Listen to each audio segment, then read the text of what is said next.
Hello, friends, and welcome to Push Comes to Shove PokerCast, the podcast for those interested in the poker lifestyle. My name is John. I know roughly this amount of poker. My name is Joe, and I know roughly this much about poker.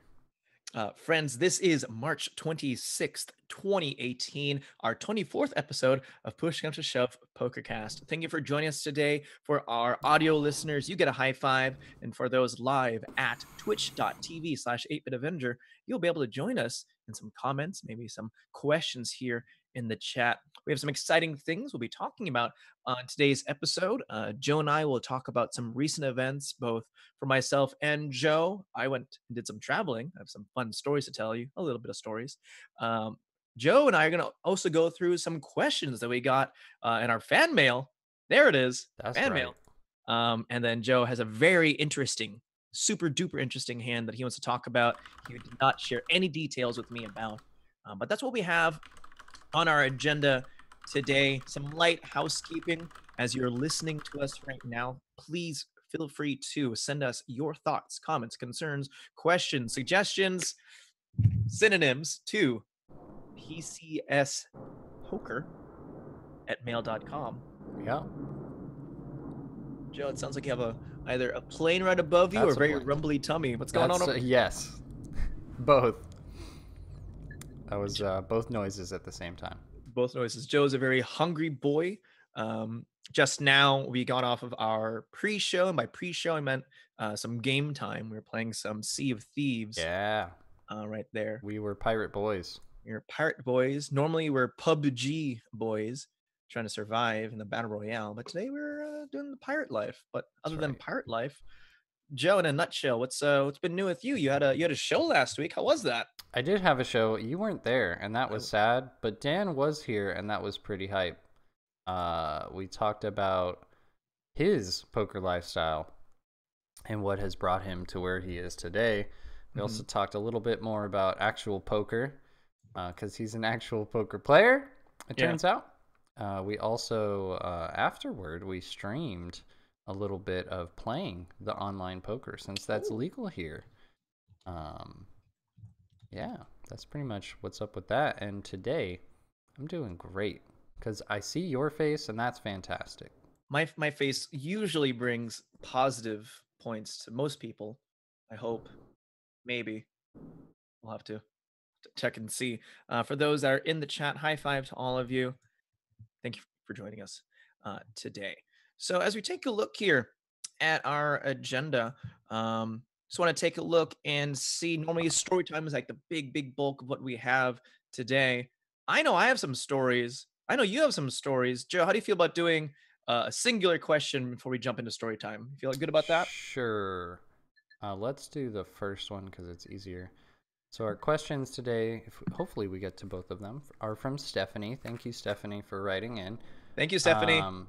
The first question that I'm going to address here is, she asked more about Vegas culture. Do you get sick of people running around? And I'll say, ooh, we're having some serious issues, John. Yeah. Cereal. I just went down to 0 Ooh. kilobytes a second. Why? I don't understand. I don't know how to resolve this issue, John. Just taking a look here at the stream itself. And if you're listening to it did go down. It did officially go down. I'm seeing and then it came back up. Okay. I don't know. We have audio. Let's keep going. Okay. We're just going to go. Sorry for the live viewers. We may go up and down because something is happening on my end and I don't know what it is. I don't know how to resolve it. Anyway, the first question is more about Vegas culture. Do you get sick of the drunk people running around? I don't know a whole lot about Vegas culture, honestly. I just kind of, this hasn't changed from when I did retail. I just go to my job and then I go home and then I play video games is pretty much, and now I play a lot of chess. So I don't spend a lot of time outside of that. Last night, actually, I went out with Dan after we were both playing at the Win, and I played some darts. Darts. This will actually be part of the theme of the show. I've just been winning a lot lately, just in general in life and everything. And Uh-huh. first time I played darts in a long time, I easy won the whole thing. Um, First shot, there was like, I don't know, 24 people or something in the tournament, and I just won. We have partners, so my partner was really good. I drew the best partner possible. So like, all I really know about Vegas culture is like people get drunk and gamble and go to shows, and I do those things too. uh I eat out sometimes, but not very often. So sometimes I go to a new restaurant and I'm like, oh, that's pretty cool, I like food. So I don't really know how to answer that one. Do I get sick of the drunk people running around? No, never. It's it's very No. enjoyable. I like it a lot. Like if they ran into my car, I would be upset, right? But other than that, I really enjoy it. I like that people are drunk and that I can often win money from them. That's usually good. It's Yeah, it's part of how I make a living is that the free alcohol. So yeah, Keep it going. Yes, keep I me. I like it a lot. I guess I don't know. Maybe a couple of years from now, I might know a little bit more about Vegas culture. But I just kind of go to my job, man. I drive in, I park, I go to the poker room, and I play my poker, and I go home. So sorry, I don't have a better answer on that. I may dig more into that question later on, so I'll put a little pin on that Okay, one. okay. Alrighty. So that's Thank you our. again, Stephanie. Keep the questions coming. She actually asked a lot of questions. Some of them I don't think are great for the show, so I'm just going to answer them offline, so to speak. But yeah, thanks so much. Thank you. High fives, waves all around.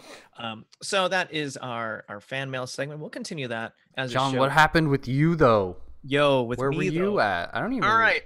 So I don't fun even. segue and into this story from John. So this past weekend, I was not in California, where half the show takes place. The other half takes place in Vegas, where Joe currently resides. But this past week, the reason why I wasn't on the show previously was our buddy's bachelor party. Oh, So, and funny connection right there. Our buddy, he's Stephanie's fiance. So okay, high fives all around to that okay. as well. So we went to Scottsdale, Arizona. It's a little dry out there, a little warmer than California. And the bachelor party took place in and around the Scottsdale place. Big thing with that, we went to spring training baseball games, but also at some point we found ourselves at Top Golf in Hmm. just outside Scottsdale. So driving range, I think they have boys one having of a good those here. time. You might. Think so. But just in view of Top Golf, like as you're hitting the golf balls into the driving range, just in the distance, you see the Talking Stick Casino. Weird. Huh, weird. Joe, when's the last time that we talked about Talking Stick? I don't know the answer to that, but definitely at the very latest, longest, when I was there, That is making confirmed. fat monies. So last time I'm like, wait a minute, Talking Stick Resort. Hey, I'm texting Joe. Joe, isn't this the casino where people's rules were out of whack and not quite what they should be? Yep. And so I'm like, boys, let's head on down. So we walked over, or we didn't walk over. Eight of us divide up into two golf carts. I mean, got to go from point A to point B. You also have to win. So golf cart race, Tokyo Drift, all the way Okay. to Yeah. Talking Stick Resort. I was in the winning golf cart. Just putting that out there. We won. You're welcome. And once we got into Talking Stick, So no the joke, the segue was hashtag winning. hashtag winning. You and I were both winning. And as we go into Talking Stick, I'm like, all right, y'all know who it is. It's your boy. It's Jeff himself, the What? Bachelor. Oh, okay. Jeff is the Bachelor. So I'm like, it's your boy. It's walking in. Nice, nice, nice. And I'm looking around. I'm thinking, wait, if this is the casino that Joe played poker at, that must mean they have poker tables here. Hey, let's play. Let's play some poker. Was not able to. Oh, I know. I know. I oh. know. I know. Well, the show's done by everyone. Um, Man, so big part of it man. was that it's kind of hard to corral 8 boyos walking around a casino, but also part of it was I went on my own adventure to find said poker tables and wherever they could be. And when I stumbled upon them, I found a big room of just poker, right? And someone who is Joe, what's below amateur in terms of skill level? Like right below amateur. I would, I guess, say novice or beginner in Novice, general beginner. terms. I'm like somewhere wedged between novice and not novice I would say, at what? at just poker Yeah, I and would no, say beginner, dude. beginner. All right, so even below beginner is where we're at, and it's quite intimidating walking into a casino, seeing a bunch of poker For sure. tables set up. So I'm like, "Ooh, maybe I'm not gonna play." So we didn't wind up playing, How but long were you guys there? yes, Okay. we were there. We were there for some time, but it was good to get into a casino and have that available. There's always next time that I'm in Scottsdale that I may take a visit there. Cool. You tried. We tried, and that's really what we're taking a look at today is trying and getting the effort out there. So that's where I was in Scottsdale for a bachelor party, baseball games, and casino. So that was fun. Exciting. One of the main transportation for all of the, I guess, tourists who come into town instead of taking like lifts and Ubers. There's a bunch of golf carts all around like the Hmm. downtown and the old town area, Interesting. and so like a golf cart would stop on the sidewalk for you, and you and your buddies would jump in, and then all right, just going through town on a golf caddy cart. So we did a lot of races on that, but that's another story for another time. Joe, tell me what's new in poker. Tell me some poker Well, I don't know what's new in poker. I haven't in your tracked poker. any poker news, but in my poker, I've had a very exciting week. Um, I'll start off with a story from the Win. So in the last week, I've played at the Win 4 or 5 times, and they've all, except for last night, been very profitable. So I don't know if this was the first night or not, but I had an incredibly wild table that I sat down to because this one guy was very drunk, mega drunk, and Super mega like drunk. slurring his words and Oh boy. being a weirdo drunk. And he also had lots of money, which is a Oh, fantastic combo for there it my is. chosen profession. So, uh, there was this guy. I actually talked about him on a previous episode where I 2 outed him for like $2,000 or something. Um, that guy Adam was there, and another guy that's his friend that I didn't know until then was there chilling with him, and everybody was just like nom nom nom when it came to this drunk guy. And every time he got up, everybody's like, "Oh my god, I can't wait till he gets back." Just ate it up. I hope he has way more in his pockets because he was doing crazy shit. Okay. Example: we're playing 2-5 no limit hold'em. Okay. At the Win, you're allowed to buy in for a maximum of 1,500, which is quite a lot. 300 big blinds is a lot of big blinds. May I ask Um, what you normally would? If 1,500 is a lot, give me an idea of like what we're normally working with for a buy-in. Kind of the standard, I would say, worldwide and online even would be about 100 big blinds, so $500 at a Okay. 2-5 game, right? Many places, especially around here, will allow you to buy in for 1,000, right? That's pretty consistent at most places around here. Win is special in that they allow 1,500. So that's pretty cool because this guy's drunk and has a lot of money. So great. Great. But Woo. for example, a thing that happened in many hands is the blinds are $2, $5, and then a couple people fold, and he raises to 100. Well, that's a lot. A standard raise is like $20. So All right. What's going on here, 100 boss? is a lot more than that. And then like on the flop, let's say there's $200 in there, he'd be like 1,000. What? People are like, what? Okay. And people have to make some tough choices with like one pair. They're like, I guess I have to call, right? Um, Oh boy. man, and he's just going all in over the all over the place, and you know, 3K, 4K pots are just happening left and right, which is a lot for It's a two few. five. And one hand that was very sad and happy. I was very sad and happy to see.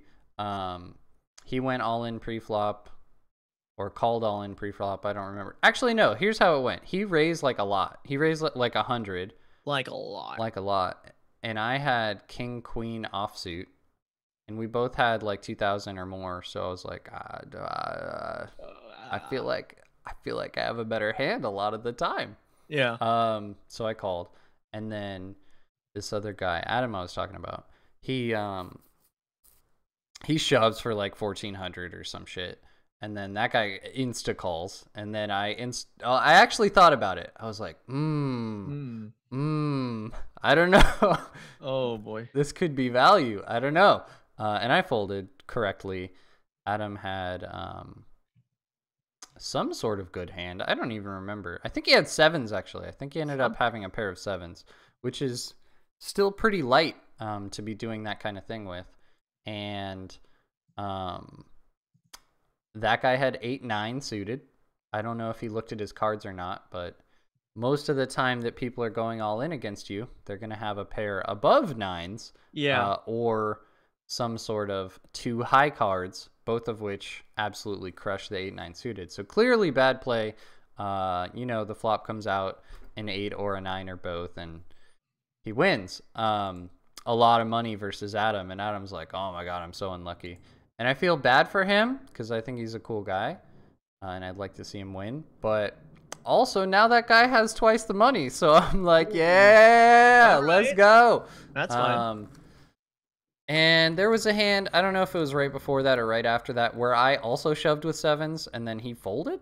And I was like, okay, all right. Yep. Sweet. I'll take he bet like 250, and I shoved, and he's like, and folded. Rabble, rabble. So I got some money there. And then, dude, I don't even remember the exact hands, but basically there were two all-in hands with that guy very quickly together. Like, maybe it was one hand and then the hand afterward. Oh, wow. And I had like a big pocket pair, took down a hand, and then, he had half the stack that he had. And then I went all in with ace queen suited. And this time he had queens. And he called, and the flop came king jack 10 for a straight. Excuse me? And then 3-3. I didn't know his hand until the very end. So it came king jack 10. I'm like, that's a good flop. And I actually showed my hand, and everybody's like, oh, you're so fucking lucky, dude. What the fuck? And then the turn was 3. The river was 3. And we're like, oh, shit. He might have a set. Oh, boy. Right? If he had kings, jacks, or 10s, I'm dead. And he flips over queen, queen, and I win. And they're like, oh, you're so lucky. What the fuck? So I won a lot of money off that guy, and he immediately left right after I stacked him. So before you continue, so he immediately left. And when you're saying they're all going, oh, you're so lucky, I'm trying to think. Literally that loud. Like, they're saying it out loud in front of the guy. They don't care. They're on the table. Yeah. Nice. Everybody, not everybody, but, Yeah. Adam, who I know, and this other guy that's his friend that I don't know until now during this story. Yeah, they're like, oh my God, this guy, he just never loses. What the fuck? And yeah, I stacked that guy for like, I don't know, 3K or 3,200 or I don't know, something like that. And I'm having a great day, right? That's a lot of money. A lot of money for $2, $5 blind poker. So that felt great. Yeah, I tripled up my $1,500. So I don't know what that means. Yeah, I made like 3K off of him. That's good money. So that was pretty good. That would be my first story. And then I just continued playing at the win. A lot. I haven't put in a ton of hours there.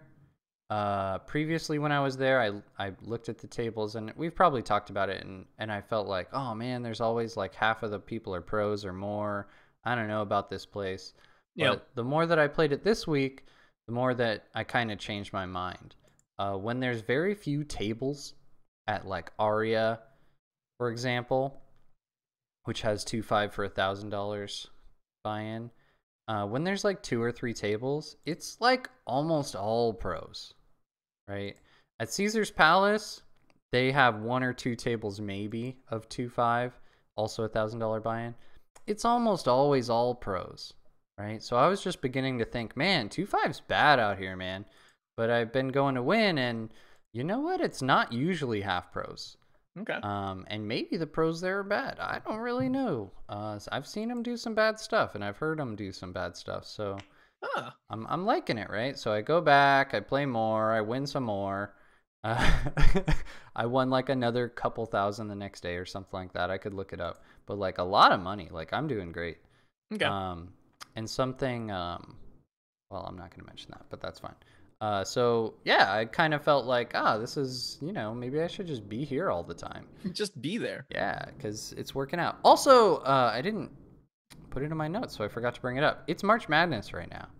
So a big part of why I've been pushing to play more poker, and I've been specifically picking days because right now, March Madness, if you're not aware, there's a bunch of college basketball happening, and there's 64 teams. They go on a bracket, they play their games, and they get down to a Final Four, and etc. And people bet a lot. Well, when people are betting a lot on sports, it's a good time to play poker, because those guys who are maybe degenerate gamblers happen to spill over to the poker tables too. So that's nice. So anyway, put in more hours specifically on the days where I looked it up on my phone. I don't care about basketball, right? I look up on my phone, like, what's the Final Four schedule? Yeah. They're not playing these 3 days. I'm just going to not play. They are playing these 4 days. Let's go. 4 days in a row, 5 days in a row. Let's go. Let's go. Picking places that happen to have, what's it called? Happen to have, sports books. I think that's probably better, right? To play somewhere where there's a sports That makes book, sense, so right? that they will literally spill over into the poker room. Most of the time, sports books are right next to the poker room on purpose, because there's some crossover. We have a question in the chat. Did your co-host last week think the win was worth another try? Dan, who was my interviewee last week, certainly was recommending it, and that's part of why I went for sure. But yeah, so I'm just like winning money left and right, thousands and thousands of dollars. It's going great. And I'll share another couple quick stories before we get into one big hand. I also some famous people stuff happened basically. Excuse me? That same time that I was playing against the drunk guy,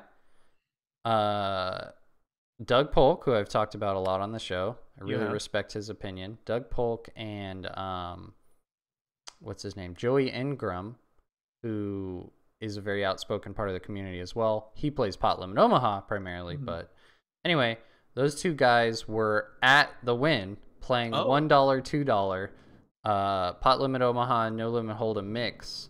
Wait, at another table. Hold on, one. Yeah, they're having a drunk fun time. Okay. I looked at Doug's tweets and he's like, I'm trying to find a place to have some drunk poker. What do you guys think? And I guess they chose on the Win, and people were like crowded around him trying to get photos and all that stuff. I decided to not do that. I did want to say, if it became convenient, like, hey guys, I really respect your work. It's pretty cool that you guys are so outspoken and like willing to challenge the people who do a shitty job at making poker good. But I didn't do that because a prime opportunity did not open up. They were kind of busy, so to speak. Yeah. So I didn't do that. Walking out of the Win the other day, do you know Tim and Eric, John? Do you know what? Yes. So Eric from Tim and Eric, the bigger dude, the taller dude with the more hair, he just walked right by me and Win when I was like, what? On my way out. I was just like standing there next to the bathroom or something, and he walked right by me, and I was like, hey bro, I like your work. And he's like, oh, and just continued walking. I'm like, okay, famous people stuff, man. And then yesterday, which did not go as well, because I'd lost, I was sitting next to Andrew Nemi. He's a noted poker vlogger. on Okay. the YouTubes. Probably the most popular one. I don't really know. A Um, poker vlogger. yeah, so what he does is he has a drone and he does great. You should look at it because you might I'm actually enjoy it. Um, he does very cinematic video stuff for time passing and also to show like he's going to the aria, right? Very beautiful What's his views. first name again? One more time. Andrew? Found him. All right, I'll have to take a look at Yeah, some of you this should stuff. look at those. I don't particularly enjoy the vlogs because I find the part where he goes over the poker to be boring. But that's my personal opinion, and probably because I do it for a living, Right. right? And his audience isn't me. Yeah. He's talking to people who maybe don't know so much about poker, and he's going over some more basics from what I've seen. Okay. I only checked out a few episodes, but I thought they were beautiful from a cinematic point of view, from a cinematography point of view. And you should check them out because they're pretty cool. So anyway, I Anywho. sat to the left of him yesterday, and I'm like, all right, whatever. Oh, hey, what's up? Hey, guy. Yeah, we didn't play much together. I think he switched tables pretty quickly, which was strange because I thought it was a very good table, but whatever. All right. So yeah, that's kind of my famous people minute. John, Famous are you people. ready? Are you ready to get hype? Y'all know what it is. It's time for some hype. Is everybody is everybody in the chat ready for some hype? Is everybody listening to audio? Tweet me a week later. Email me a week later. Are you hype right now, dude? Hype. Because it's time. So, to get Joe, what's hype. going on? What's going on, Joe? You wouldn't tell me before the show. So I played this hand, John. This is a $2, $5 hand at the Win a couple days ago. And, I had been grinding away, making thousands of dollars, actually. It turns out at this moment I had about, I don't know, $5,500 in front of me, Okay. which is a lot already. Things have been going extremely, extremely well all day, all night. So I built 1,500 up to like 5,500, right? And I was considering leaving. I didn't feel very good. But this one guy was left on the table who also had a lot of money. And he had like, I don't know, 3,500 at the time that I thought about this. I was like, I kind of want to go home. We're like running out of money on most of the players, stacks. But this one guy, though. This one guy. And this one guy I had seen play for the last like 3 days because I had been there the last 3 days. And I noticed something about his play.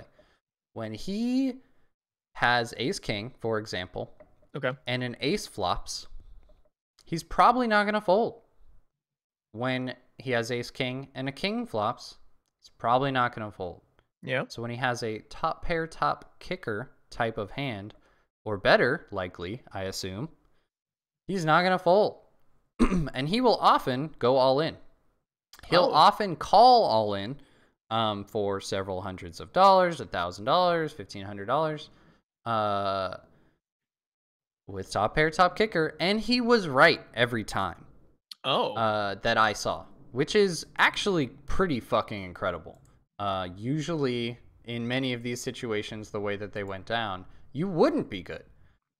So it was pretty incredible. And this is part of how he built up this day, this night, a very large stack of chips. It's very strange for two people to have like $5,000 Right.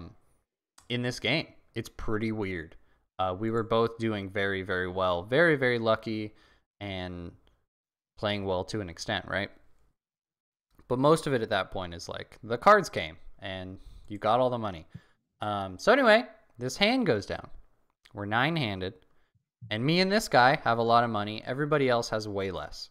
About 1,500 or 2,000 on a couple people.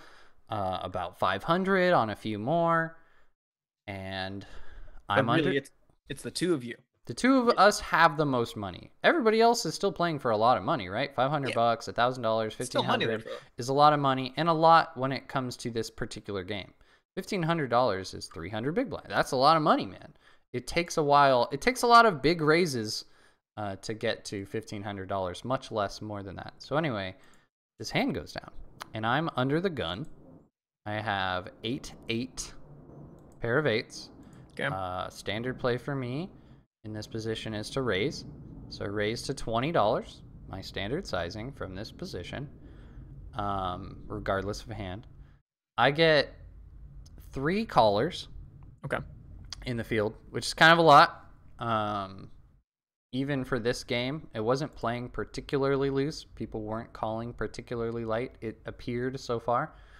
But I get 3 callers from the field, and then my boy to my right is in the big blind, right? I was first to act, he's kind of last to act pre-flop, and he raises to $125. So I'm like, okay, he probably has a pretty strong hand. Yeah. I haven't seen him doing a lot of raising, but when I have, it's been very strong hands, premium hands. We have a lot of money, and kind of the goal of eights anyway is to flop a set and win somebody's entire stack, and we have huge stacks, so prime opportunity. Yeah. Call. So I call the 125. 2 more people call the 125, and 1 folds. So now we have about a $500 pot. Okay. All right. The flop is 9 of diamonds, 8 of diamonds, and a 2 of something that I don't remember. Not a diamond. Yeah. Well, I have 3 of a kind. That's pretty good. Yeah. You know what it's really good against? Huh. Big pairs, like the one that this guy might have.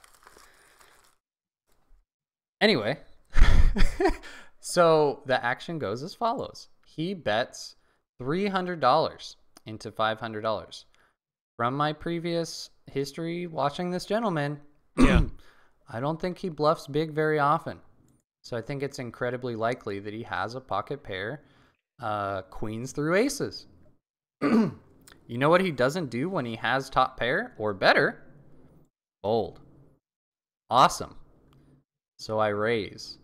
I raise to $1,200. Okay. I think that makes sense for the situation. I'm not going to go into it, but I raise to $1,200. It's probably slightly bigger than what most recreational players would do. Most recreational players kind of seem to base their numbers on 3 times whatever the previous guy bet, whereas I'm considering the pot size, and the pot's pretty big. So I make it $1,200. The guy next to act on my left calls all in for $450-ish. I don't remember. Honestly, in the moment, I didn't particularly give a shit. It actually was a pretty low factor when it came to the rest of the hand. And I have 3 of a kind, man. What am I going to, like, be scared now?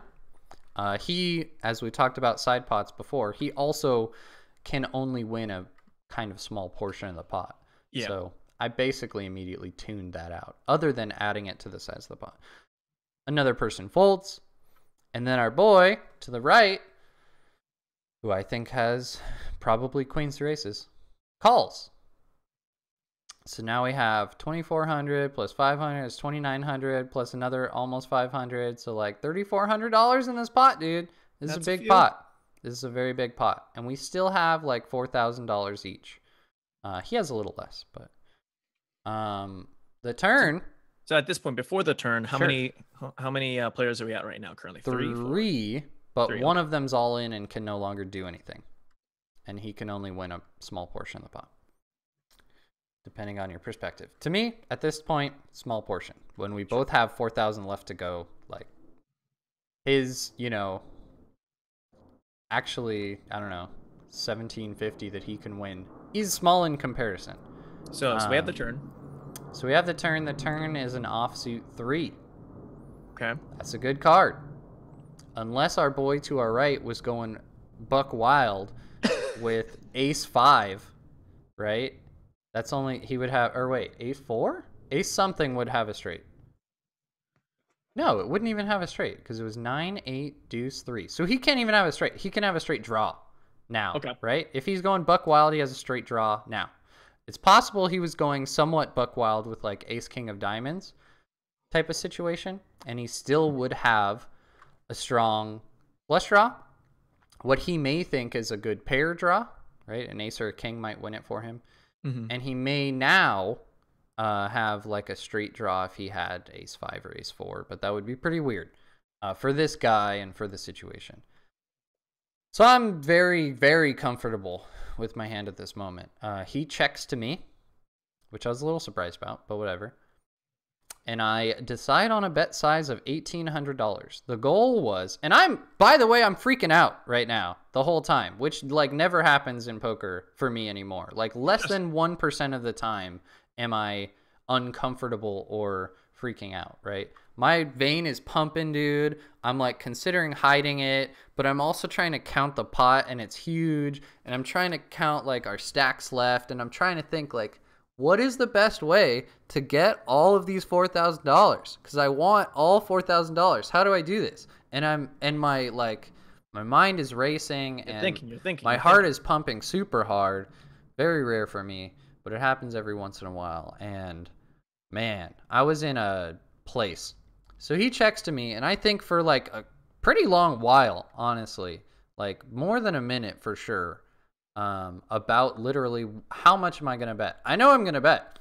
How much am I going to bet? How do I set up a scenario where I get all the money?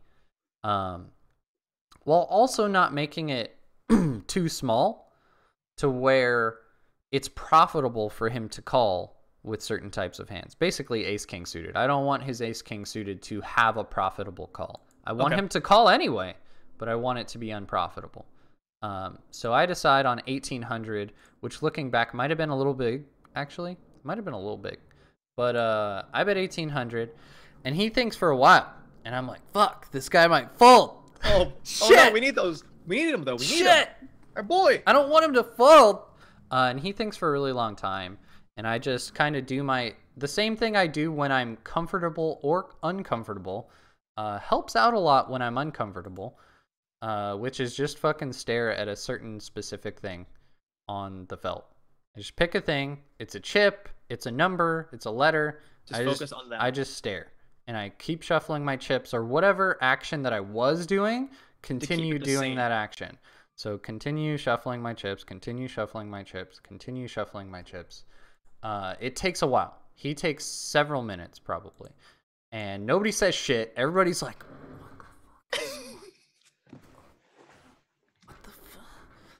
yeah, stuff like that. You're like, what is going on right now? People are like walking over from other tables, I'm pretty sure, and I'm like super zoned in and I don't notice.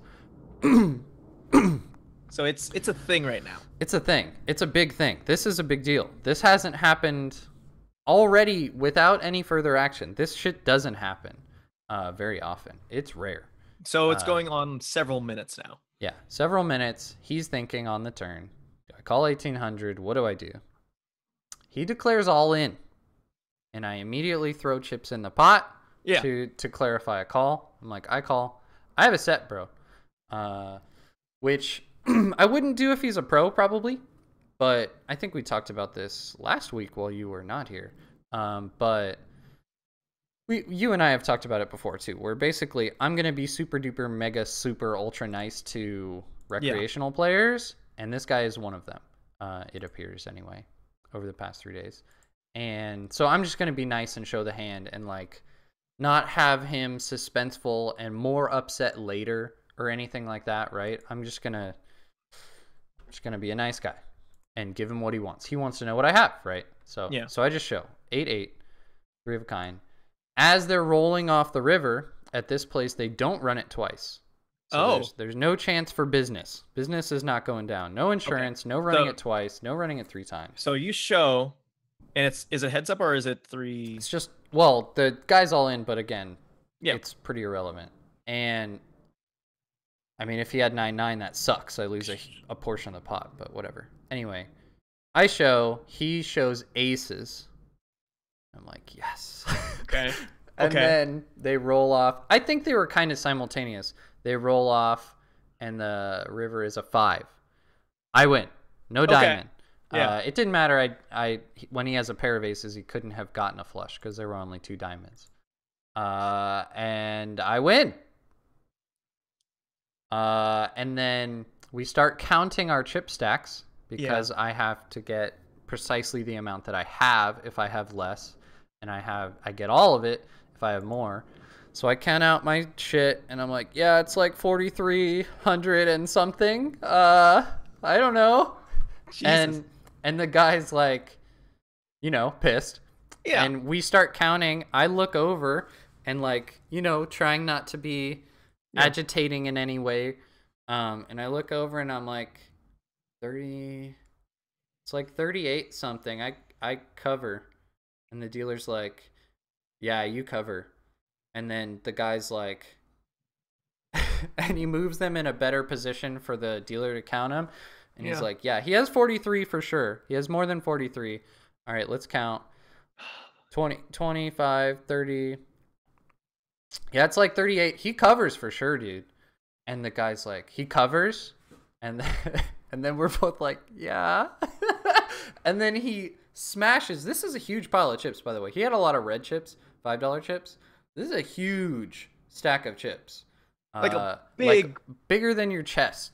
That's a lot of chips. And he smashes the rest of them into the middle of the table. Smashes them out of frustration, obviously.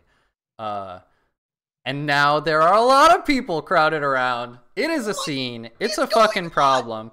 And then the dealer pushes me this massive amount of chips I've literally never seen in my life. Yeah. It totaled over $11,000.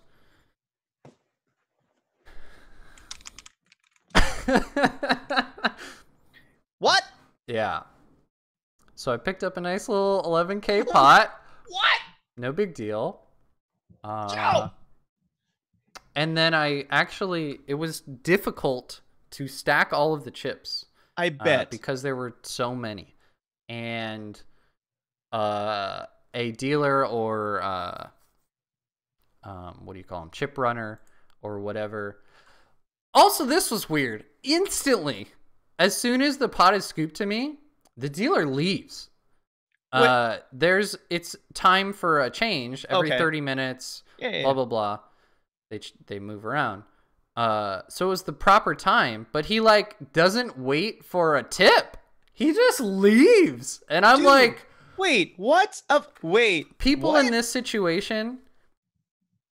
Johnny High Roller asks, where was this? Missed the pre-flop and flop action. I'm not going to go over I'll maybe do it quickly for you, but it was at the win. Pre-flop was I raised 8s under the gun. Call, call, call. Big blind raises to 125. Call, call, fold, call. So 4 to the flop, 125. I flop a set. Bet, I raise. He calls. Somebody else is all in. Turn, check, I bet. He raises all in, I call. 11K. All right, real quick. real quick redo. So anyway, 11K. I'm like trying to tip this dealer and he's running away. A lot of times, and I'm not one of these guys, and it sucks for the dealers when it's me, but this is how I make my living, and I'm not going to give them $1,000. Like, that's just not going to happen. I need that $1,000. This is your job. It's my job. If I'm being proper, I have to even like state that I made it on taxes, right? So I'm just not gonna tip that much. But there are a lot of people who play poker that would. Johnny High Roller, I was playing 2-5. 2-5, 11K pot. 2-5, no limit. The max buy-in's 15, so we had some huge stacks, even for that game, right? The stars align, man. But yeah, this guy leaves, and I'm like, what? And the another person, I think it was actually the same lady that eventually helped me stack my chips, but she's like, whoa, whoa, whoa, and she calls the guy. I don't know the guy's name. I forgot. Sure, the dealer. She's like, Mike, or whatever the guy's name is. And he's like, what? I'm like, what do you mean, what? And I give him a $10 tip, which is huge for me, by the way. And, some people might hate on me, especially recreational players, because they would tip 100, they would tip 500, they would tip 1,000, right? 10%. That's less than I give at a restaurant for a tip. Well, it's not the fucking same, man. And yeah, this is how I make my living. I'm not gonna. So anyways, you tip him. Yeah. So I tip him his $10, and he's like, "Thanks, bro." And I'm like, "Cool." And then This chick helps me stack my chips. Is this It the chip it runner you're takes, talking about? yeah, it takes approximately 10 minutes to stack my chips, cuz he shoved them, right? Like Yeah, it just there were no stacks. And once they push me the pot, any stacks that I had fucking fall over. yeah, And it's it's just just a mess. It's just a whole mess. So they get like 5 racks out so we can get rid of the smaller chips. And you didn't see it, but I Instagrammed slash Twitter slash Facebooked out a photo of the amount of money I had at the end of it, which is not a huge stack because we colored up. I probably should have snapped a photo when it was like in the middle. yeah. But the guy's right next to me, and I don't know. I don't want to be a Ooh, yeah, dick. that would have been bad form. Maybe it's good you didn't. Maybe the second he runs away, I'm like. uh, Instagram. There it is. but Oh, yeah, that's oh, a lot. That's a lot of money, dude. For a 2-5 table, that's a lot of money, bro. That's the most money I've ever won in a single hand. uh-huh. Right? I won about what, $7,000 in that hand. It's the most that I've ever won in a night. I left positive $9,500, which amounts to probably my best week. Well, Yeah. actually, maybe not, because I had a really good one when I got here. Linny Bob asked, "How did that feel?" Very strange. Is going to be my answer. Obviously good, right? I'm happy. I'm elated. But it was weird, man. You want to go Johnny ahead? High Roller backs me up on the tip front. He says he's never done more than $5 at 2.5. I mean, I agree. I think $10 is kind of a lot, right? The hand took forever. The hand took probably half of his like 30-minute down, right? Maybe longer. And typically dealers are getting paid $1 a hand ish, because most people tip $1 per pot they win is about the average. Sometimes you don't tip when it's like a $5 pot. Sometimes you tip more when it's a huge pot. So I think $10 is totally reasonable, right? He's making a good living if he's getting his hourly that he makes plus my 10 plus a couple other tips, right, within his 30-minute down. That's a lot of money, man. Sometimes that's more than I make, right? So anyway, so yeah, it felt good.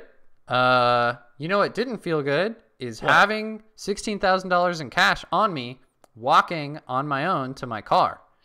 That didn't feel great. So I go up. I played like 2 more rounds to be nice and friendly and calm down.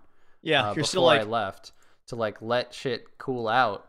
And people are talking about it. People are joking about it. People are walking over. That guy Adam I talked about that accidentally lost $1,400 from that all in. yeah. The other day, he's there and he's at the table next to me and he looks over and he's like, "You're so fucking lucky, dude. What the fuck?" Nice. So What the fuck? To backtrack a bit. So what was this on the turn? You said that some people were like huddled around the table or starting to. I assume I was Okay. lasered in. Sure. I But know when I yours looked was- up at the end, there were a lot of people crowded around. So How I many is a lot of imagine it people? kind of builded, right? I don't really know. Huh? How many roughly? I don't know, dude. I was, even when I won the pot and I was like scooping the money, I was not particularly interested in taking in additional information into my brain. I had Sensory enough. overload. You're just Yeah, like, I'm good, dude. I would like to just make sure all the chips get to me and they stay there. That is my primary concern. I probably maybe did a bad job of protecting myself from the chip runner situation. Not that they're going to be incentivized to steal my money, but it's a possibility. But yeah, I kind of just like helped her fill the racks and then she left and then she brought me back chips that I assume are the right amount. When I cashed out, it seemed like the right amount, but probably in the moment I should have been like, "How much are you taking?" Great. And then she comes back and brings that same amount. Let me just double check. Okay, cool. I probably should have done that, but in the moment I was just, what the fuck is happening right now? But yeah, people crowded around. People came over and asked me what was going on. When I was cashing out as a whole ordeal, I had to sign a tax form that I Oh, haven't had to sign before. I actually asked them, I asked the manager at the time, like, hey, can I get a box? Because I don't want to bring all this money home because it's scary. so what do you mean by a box? They have, think of it as a P.O. box for poker money. It's like your local um, box. That's the only thing I can It's think a of. it's Yeah. a safety deposit box in a poker room. Okay. In Is there a the cashier minimum? cage. I think you need to put in a $100 deposit at most places. I could be inaccurate about that. I don't know because I haven't had one yet. So, anyways, you were like, "Hey, can I have It's one?" like, hey, can I have one? I know I haven't played here a lot, and I know if you look at my card on my hours, you're gonna say no, but can I have a box though? And the guy's like, let me check your hours. I'm like, oh, it's a no then. And he checks my hours. He's like, nope. But he did offer me something, what I think is crazy. Once I, yeah, Lenny Bob has it right in the chat. Safety deposit box. So no box So for you. so no, But he offers basically. you He something. offered me though, he's like, if you get 40 hours in 1 month, I will give you a box. And I'm like, that's very generous. It's very easy to do that. Thank 40 a you. month. That okay. That's very easy, right? So I was like, yeah, dude, I'm gonna come Previous back for previous to that. this evening, how many hours did you have here? Like 5, dude. Okay. Like 4 or 5 hours. Each of these sessions where I made thousands each night. There's three nights. I played like 6 or 7 hours max, dude. I didn't even like put in a full 8 hours. I got tired, the tables got worse, so I left, All right. kind of thing. Like Let's see. my whole goal with going to the win, playing 2-5 during kind of peak hours, so to speak, was let's find the guys who are betting on sports and the other people that happen to be there and play against them. And when they leave, I'm going to leave, right? When that drunk This guy was left, I was looking towards leaving. this When was your this strat when the Super Bowl came around too, wasn't it? Yeah, absolutely. Um, so I was trying to put in as many peak hours as possible and just going home and resting, handling my business with the extra time. I'm kind of behind on stuff. I haven't done my taxes for last year, bro. And Yeah, they're complicated as hell. we need to start talking about poker taxes because that's a question that I'm very Well, curious about. probably in about a week. Probably next week if I do what I should. Maybe you I should should. have a lot of information about that I don't have right now, but I have a lot of work to do actually, just to prepare the numbers Oh so that goodness. my tax man can take the numbers and do his job Yeah. that I'm not interested in doing this time around. By the way, I have to do taxes quarterly moving forward. But anyway, uh, yeah, I won an $11,000 pot. And then I, did the whole signing the paper and getting the sick amount of cash. I've had $5,000 bands. Do you know what bands are? No. Bands that make her dance. Bands are bands outside of if you have money, right? I'm not going to whip out money right now, but if you have money, like a stack of money, they will put a band around it Hmm. after they verified that it totals up to an amount. Oh, it's the paper. Yeah, the little This is paper the thing. amount. So you Yeah. get that at a bank, right? If you withdraw $5,000, for example, there's a band, right? I've had $5,000 bands before when I like cashed out 6K at Bellagio. I bring 6K to Bellagio, so it's you Right. know not an incredible feat or anything like that. It's just like something that happens with the amount of money that I play. Um, this time I got a $10,000 band, and I was like, wow, What? I haven't seen one of those before. Oh, Um, wow. and I just like have to shove it in my pockets and walk away, and Oh it's weird, man. God. Um, Yeah, Lenny Bob says when you work at the bank, they make you initial the band when you break one. They also are doing initialing stuff in the poker cage as well. At the cage, that paper you signed. Remind me what that paper you're The like signing. tax form, Oh, was it? Oh, okay. it was a this guy just took 11,000 of our dollars, IRS, just so you know, form, which is standard, but I haven't had to do that before. So that was weird. I'm walking out, after my couple orbits. This guy, while I was waiting to do my 15-minute friggin' cash out over here, nice problem to have. This guy was like, "Oh yeah, I heard about stuff happened over there, huh? It was pretty exciting. Hand, you right?" And I was like, "Yeah." And he was like, "Oh, it was like set of kings over set of fours, huh?" And I was like, "Nope, Not at all. that is not the hand Are you that guy? happened in any way, shape, or form." Whatever. But apparently, word is spreading, but not well. But Word is spreading. So then I walk out, and this was actually the time that I saw Eric from Tim and Eric. I forgot his last name. I'm walking out, and like a few times, I actually went to. I forgot about this. From working retail, I happen to know a thing or two about companies having to have privacy policies and data retention policies. That's a thing. Or paperwork retention. I don't know what the hell. Something retention policy. When you sign a piece of paper that has your name, address, and social security number on it, you are legally allowed to know what's going to happen to it. Hey, this information I gave you, what's gonna happen to it? Right. So I asked the poker cage, "Hey, do you have a privacy policy, a data retention policy for this paperwork?" And she's like, "What?" And I'm like, "Oh, great. Okay." She's like, "Yeah, you should ask my manager, the guy that I just talked to, about not getting a box." And I'm like, "Hey, bro, you have a privacy policy or data retention policy about this form and what you guys are going to do with it?" And he's like, "Yeah, they would have that in the cage." And I'm like, "They sent me to you. So that sounds like a no. What about the main cage?" And he's like, "Oh, yeah, you should go to the main cage." And I'm like, "Great." So I go to the main cage, the cashier for the entire win, right? Or the Encore. The Win Poker Room is in the Encore, by the way. They're the same company but different buildings. Anyway, so go to the Encore main cage, and they're like, "What?"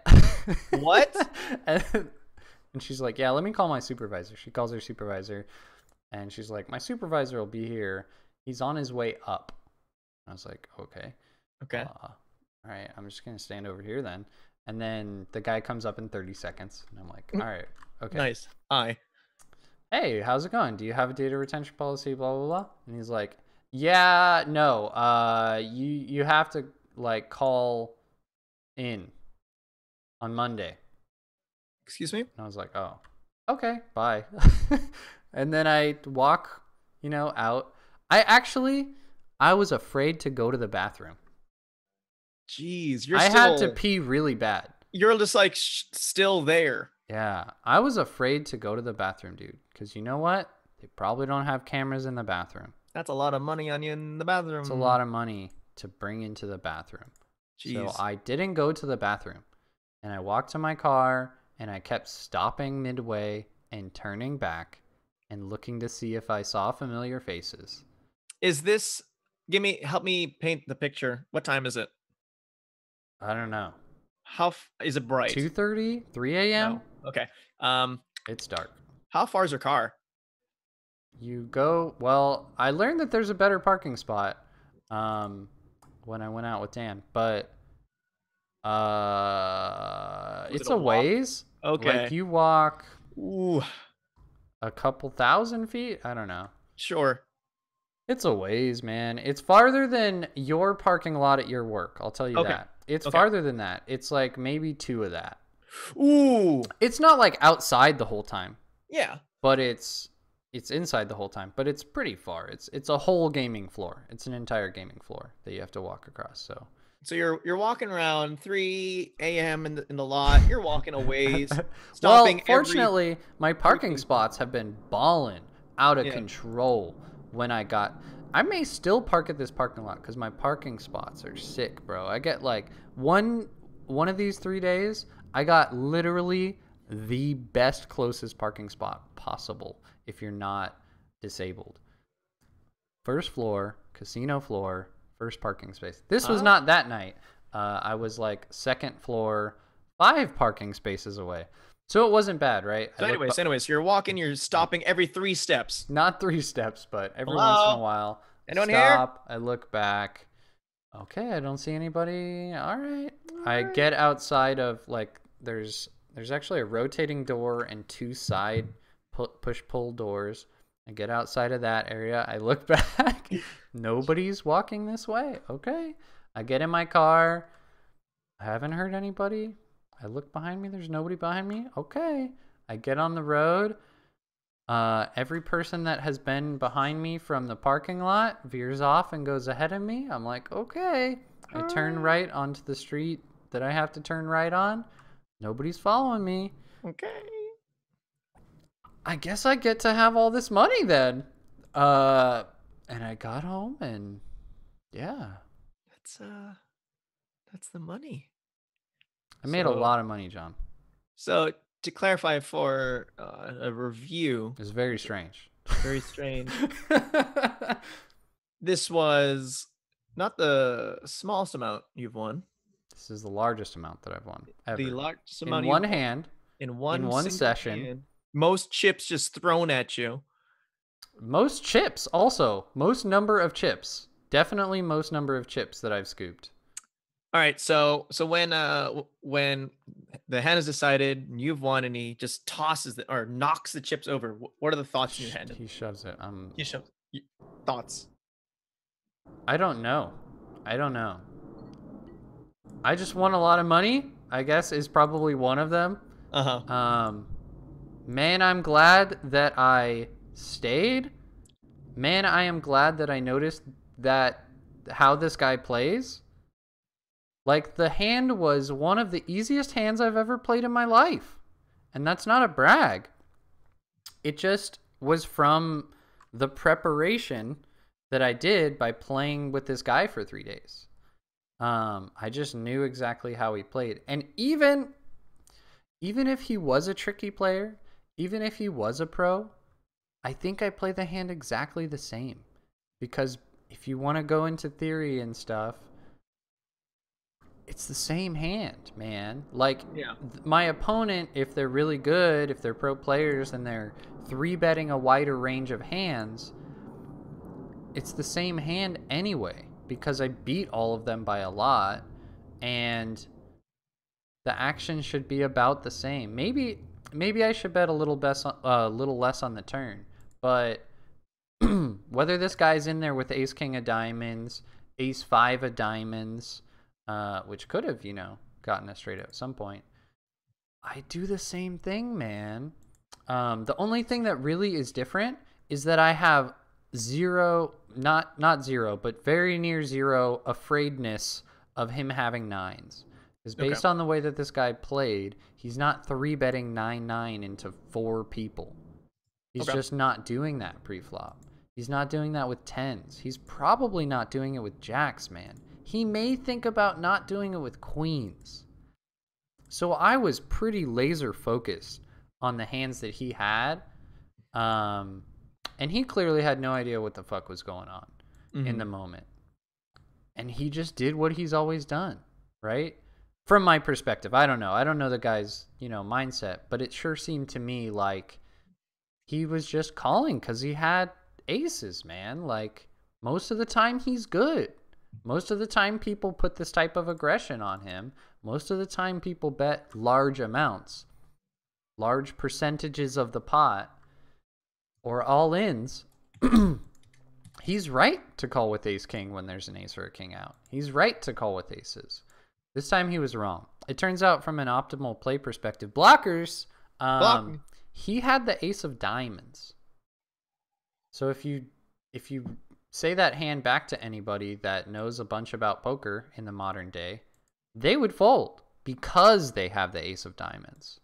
They would always fold when they have the ace of diamonds because it blocks the draws that they want me to have. When there's 2 diamonds on the flop, a lot of my bluffs don't exist when he has the ace of diamonds. So they should fold, right? Whereas without the ace of diamonds, now perhaps consider calling, probably not shoving on the turn. But other than a tournament, is that a big pot? Yes, it's huge.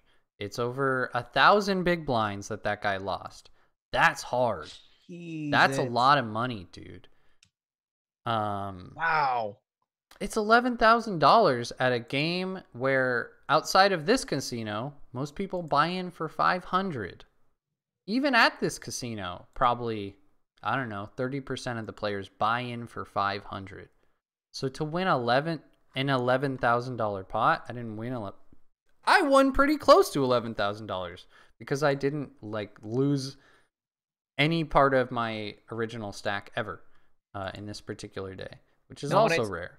when I take a look at our previous episodes and the previous topics we've gone over, a recurring theme had been not being results oriented. Yeah, So now, even though this is a very, very positive result, looking back, and this is kind of what we've been reviewing just now, overall in your play, we talked about his play, but overall in your play, did you think in retrospect that this is the play that you should have done in the future? absolutely. Other than maybe the turn sizing. Okay. I think maybe the turn sizing needs to be a little less or something. I should probably think more about that at some point. I haven't really gone through it. It turns out in this instance it didn't matter. He was never folding. And he, in fact, shoved on me on the turn, which is weird, but whatever. Yeah, I wasn't a poker superstar, right? I didn't, oh my God, I did a sick bluff. How could I? It was nothing crazy, right? I just played my hand. I had three of a kind, and I put money in the pot, and then all the money went my way. To get to this situation, I had to do a lot of things right, and I have certainly been prepared, so to speak.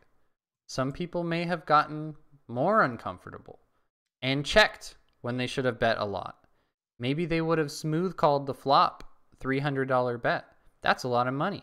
Maybe this guy's going to get scared if I raise. Right? But through the time that I put in playing hands with him, through the time that I have put in playing poker and thinking about poker, most of these things were just... I was freaking out inside, right? Yes. And I still did the right things for the most part, possibly entirely. If I didn't have the poker part down, right? I may have fucked up real bad, dude. Real bad. I may have not won that humongous pot, right? If I wasn't thinking straight, if I checked, back on the turn, or if I just called on the flop, or, if I folded pre-flop, things that are not psycho, but they're pretty bad. I was uncomfortable. I didn't feel great. it was weird, man. So, I don't know. In this hand, I am no poker genius. I'm not saying I'm a sick player. Oh my God, this guy, he just takes down huge pots all the time because he's so good. No, the stars aligned. I had to make, $4,000 in this poker session already. He had to make $3,500, $4,000 in this poker session already, right? To get us to this situation even. Yeah. I had to stay there. I had to sit to his left. The cards had to be dealt in this particular way. The flush didn't come. Are all factors, right?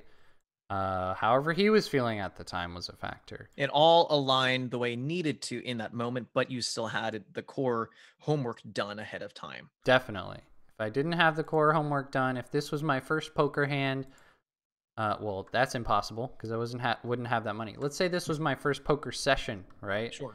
May not have gone so well. And I wouldn't have even known, right? Like, I don't know. When you go down a particular path, you don't necessarily know that the other path was 100% possible or going to happen, right? So it was very strange. It was very weird. I feel great about it. Obviously, I won a lot of money, and that was cool. I hit some milestones, so to speak, and my bank account has more numbers in it. It's going up. Usually that's good. I'm playing a clicker in life. I just click the poker button, and then the numbers go up lately. So that's good. You got that good, going man. For you. Okay. So for our listeners, if they when because they're doing their homework, when our listeners find themselves in this situation in the future, what would you recommend they do to help them through the okay, this is happening right now? I like the idea of kind of like golf or other sports that have repetitive physical actions. You can develop muscle memory for things so that when you're in the middle of competition, you don't have to think about those things, right? Your mind's racing on 100 things it probably shouldn't be, and you don't have to think in order to do the action. I think golf's a really good example. So I don't know how much golf you've played, John, but when you practice at the driving range 5 days a week, or let's say 3 or 4 days a week, and you Sure. play 3 or 4 days a week, and you have coaching, and you just go through the motions so much, you develop particular patterns. So people will do a practice swing to get a feel for the particular situation they're in, right? They're on a hill, the grass is a little thicker, etc. So they'll take a practice swing, right? Well, when even getting ready to stand in front of the ball, people have a particular set of motions in golf that they do every single time, Yeah. right? So maybe you stand behind the ball, you align the club head with the direction you want to hit it, and then you move your body. Maybe you don't do that, right? Maybe you stand behind it and you just kind of get into position. Maybe you move your left foot up to even, and then you move your right foot up. Maybe you move your right foot up and then you move your left foot up. Whatever your pattern is, I think it's very helpful to prepare for high stress situations by practicing that pattern and forcing yourself to always do it. I have a few of these, right? I always check my cards as the dealer is ripping out the flop. When they're like, typically they'll grab all the bets on the flop, and maybe not later in other streets, but they'll grab all the bets, scoop them into a pot. They grab all the folded cards and they scoop it into a muck, and then they put one card under the burn card. They put it under the stack of chips. They also have their pattern, funny enough. Yeah. And then they rip out the flop. Blop, bop, bop, flip, right? During that procedure that happens every hand, that is the moment where I will look at my cards again to remind myself what I have. So that I say in my mind the two specific cards. And the reason I say in my mind those two specific cards is so I remember the suits of each. Because which one is which matters. If you have ace 10 and the ace is a heart and the 10 is a spade, it's important to remember which one is a heart and which one is a spade. And I don't want to look on the flop after it's come out, right? Because I just don't want to do that. Yeah. It may or may not matter, right? But for you, at least, you have your own already developed. I don't want to do it. Memory I don't want to do it. Sometimes I have to do it anyway because I screw up. But the point is, 99 times out of 100, I look at those cards before the flop comes out. Similarly, when I'm in a big pot where somebody, whether it's me or the other guy, is making a big decision, I just fucking stare at one thing until that action is complete. And then, you know, we're going to the next card. All right, look at my cards again. Cool. I do the same stuff every single time. Okay. I make sure, like I was saying earlier, if I was stacking my chips or shuffling my chips, I continue shuffling my chips. So whatever, for aspiring poker players who will get into situations that are uncomfortable for them, definitely take your time, right? Don't rush. Count out the pot. Go back into previous streets in your mind and think about what happened, who did what, in what order, what were the dollar amounts. Add up all the dollar amounts before you choose your bet size or check, whatever. Think about all that stuff. Go through your motions, whatever your motions are, right? And it'll be a lot easier when you're in a large pot for you, whatever that amount is, 11K is certainly still that amount for me. That's a large pot, bro. I haven't seen an 11K pot in 510, dude. But I saw it at 2.5. But And whatever your large pot is, still I go want through it. those motions. Go through those motions, and that'll help you to chill your shit. That's about all I got, man. Like, you just kind of have to do it. You will have, if you aspire to go up the ranks, so to speak, in poker, you will get uncomfortable. At least I have gotten uncomfortable from time to time, and it continues happening. It doesn't stop. If you continue to climb the ranks, the dollar amounts go up and your comfortability goes down. So in a sense, you kind of get used to being uncomfortable, and you stop. But for me anyway, when the dollars go up, the discomfort comes back and the heart pumping comes back. And when I was 18 and playing for $500, that feeling comes back. And I can't do a whole lot about it except being prepared. Practicing, thinking, studying, and repeating the same motions that I take every time. I would say that was a very interesting hand. Yeah. That's a little bit of hype. It caught the interest of the whole room. That's the interest. Oh wow, people were talking about it the next day when I came back. They're like, "Oh, what's up, bro? That was a nice hand, huh?" And I sat down. It turns out I sat at a different table, and then I table changed over. When I table changed over, I sat in the same seat, and at least one of the people who witnessed it were like, "Ah, nice seat, huh? Is that why you picked that one?" And I was like, "Oh shit."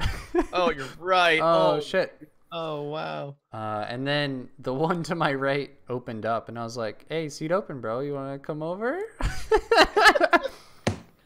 It was pretty hype, dude. Wow. Ooh, okay, I'm gonna need my inhaler after that story. That's I may never forget. It was a big deal. What a story. Very simple, easy poker hand, actually. From my perspective, at this point in my life. Fundamentals. All just you just put money in the pot when you have a huge hand, man. Like ABC playing against recreational low stakes poker. Just bet when you have a good hand, dude. Just do it. And sometimes they're going to pay you off, like a lot of the time. Even when it's suboptimal, including this time. It was pretty clear to everybody else at the table that he was losing. At least they said, Sure. I would feel that it was clear if I was an observer. I pretty much knew he had aces, dude. I'm not one to narrow people down to a specific hand very often. Right. But I was pretty sure he had aces. Fairly sure. I wasn't expecting to see the ace of diamonds. But then again, he's probably just not thinking about blockers. After Joe very nervously went to the cages and trying to figure out their policies, and then nervously checked over his shoulder in the parking lot a billion times, he got home, and as he was falling asleep, one small I slept great. goes off in his mind. I slept great, dude. I bet. I slept for a long time. I did not give a shit about waking up the next morning. I was like, you had that day covered. I could just have a week off. I could have a month off. Good night. Night. I'm good, bro. Night. Yeah. It's nice when you bank a large win because it feels like, I could just not work for a month or 2 or 3 or whatever. Like real life, if you get to the nuts and bolts of my cost of living, I just made a year because it's not very expensive to live here. I could literally live off that particular hand. Well, not the hand. No, it's pretty close. It's actually pretty close. $9,500 is like a lot when it comes to me paying my rent and all that stuff, right? So I could just not play for a year and be back where I was, right? But obviously I'm not going to do that. Right. And obviously I have to balance it out with the losses. I have losses. I have real losses. They're there. They suck. And they affect how you know, I can't just bank a win and then like from the way I feel about it, I want to continue winning. I want to build a Keep on better winning. lifestyle. I want to do particular things that happen to involve money in my life. I'd like to buy a home again at some point. And in order to do this, I need to put in hours and bank more wins and put it on some tax forms and then show the bank, look, dog. Hey, look at this. You see this? Or just win obscene amounts of money and then Your pay boy, for you stuff in won. cash. But the Can you put point that on is, your can you put that on your tax forms in literally on a post-it written "Your boy won." I could. I'm not sure it would be accepted, and I may pay a fine or penalty. That would be So I'm funny. not going to do that. I'm going to give it over to my tax professional and allow him to make that decision. Whew. So What a Joe, hand. in the future, when Joe has these big hands, when he has these big winnings, when it pours once again, they can find you and your pictures on the social media. Where can they find you on the social media? We got DJ 8-Bit Avenger with the number 8 on Instagram because somebody took mine. They'll find you on Instagram there. Like at Instagram, it wasn't even that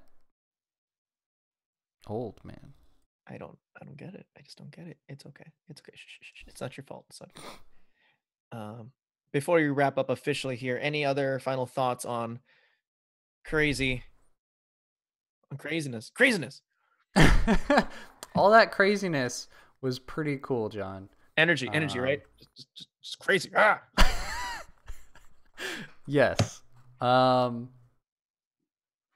it was pretty cool, man. I would like to have a box. It'd be May I, really nice to have a may, box. may I please just a box. But for real though, For real though, but can I for get a real though, box? can I get that box? But I don't know, man. Whatever you guys are up to, keep plugging away.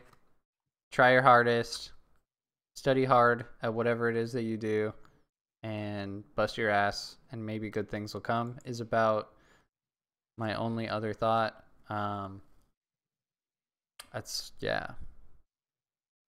all right. That's Mm-hmm. that's that's Joe over here. You can find Joe on Twitter at 8-Bit Avenger with That's the right. number 8. And you can find me on Twitter at johnrom.com. Also on Instagram, johnrom.com. You will not find a big stack of poker chips there yet. We'll see in the future. Um, You could just you could just retweet my I can tweet re and I then can regram them and be like, my boy, so proud. oh yeah, Hashtag regram. bless Is him, that a fam. thing? Can you It actually regram? is. You can regram. People Hey, I need often to ask you a question about Instagram off after this. off the air. But for real Yeah. though, can my boy Joe get a box? And how about that shuttle though? When's that Where's shuttle? the shuttle at, dude? Where's the Where's the shuttle shuttle at? to Bally's? When is that? Is Just it want to too late? know. I think I played Um, at Bally's one time. if you're listening to us, thank you for listening. We appreciate you, and any reviews that you give us on your podcast app of choice will be highly appreciated. Other than that, Oh, hey, hold up. hey, ooh, hold up. What's up? Thank you for everyone who's watching the live stream, even though it's going up and down. For new, ooh, some audio bleed. Um, if you could not subscribe, follow me on Twitch. That would help a lot. I am very close to affiliate. I don't like to pimp my own self or stuff very often. It feels gross, but it would actually help a lot if we could get my channel to affiliate status. And I just need a few more follows, and then I don't know, something unlocks. It's probably good. So yeah, that'd be very helpful. So even if you're an audio listener, you could go to twitch.tv/8bitavenger and hit the little follow button under the video screen there. That would help a ton, I think. And you can manage your notifications really well. So it'll show you, by default, I believe it'll email you and tell you when my stream starts. You can also do mobile notifications if you download the mobile app. You can also turn it off. So you could even follow and turn all the notifications off, right? If you don't care about watching it live or watching my other streams, like me playing poker with Dan, then just turn it off, man. All good. All gravy. Here we go. This has been Where are we going? where we're going. Oh, we're going to Flavor Town. That's that's where we're Delicious. delicious. Tune in next time. All right, everyone. This has been episode 24 of Push Comes to Shove Poker Cast on this March 26th. Working title in progress here. Quote. I mean, Joe, what is it? When it rains, it pours. Thank you for joining us today. Bye, everyone. Bye.